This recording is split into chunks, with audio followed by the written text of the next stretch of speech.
ನಾನಿರದ ಸಮಯದಲ್ಲಿ ಅವಳ ಜೊತೆ ಚಕ್ಕಂದವಾಡಿ ಈ ರೀತಿ ನಾಟಕವಾಡುತ್ತಿದ್ದಾನೋ ಏನೋ ಅಂತ ಅನಿಸುತ್ತಿದೆ. ಏನಾದರೂ ಮಾಡಿ ಅವನ ಆಸ್ತಿಯ ಪತ್ರಕ್ಕೆ ಹಾಕಿಸಿಕೊಳ್ಳಬೇಕೆಂದರೆ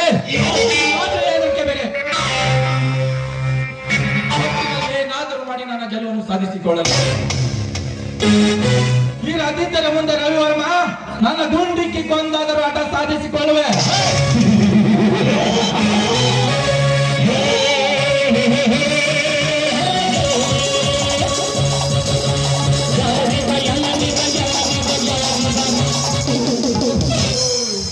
ಹತ್ತೂರ ಗ್ರಾಮ ಪಂಚಾಯತಿ ಅಧ್ಯಕ್ಷರು ಹೇಗಿದ್ದೀರಾ? ಹೇಗೆ ನಡೆದಿದೆ ಜೀವನ?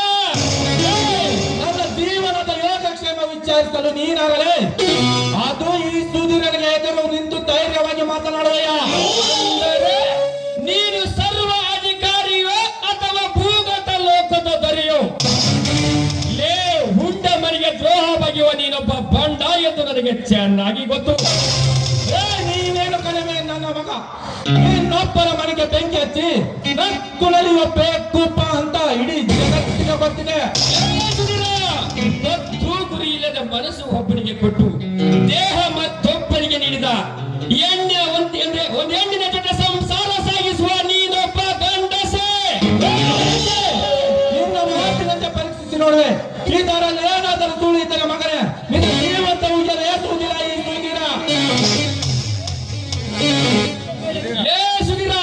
ನೀನೀಗ ಈ ಭೂಮಿ ಮೇಲೆ ಇದ್ದು ಸತ್ತಂತಿ.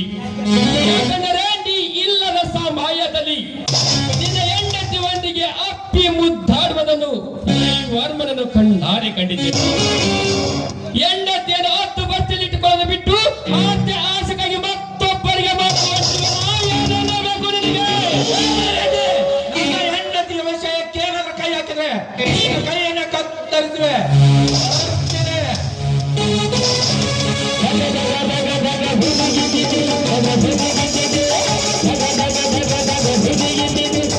Thank you.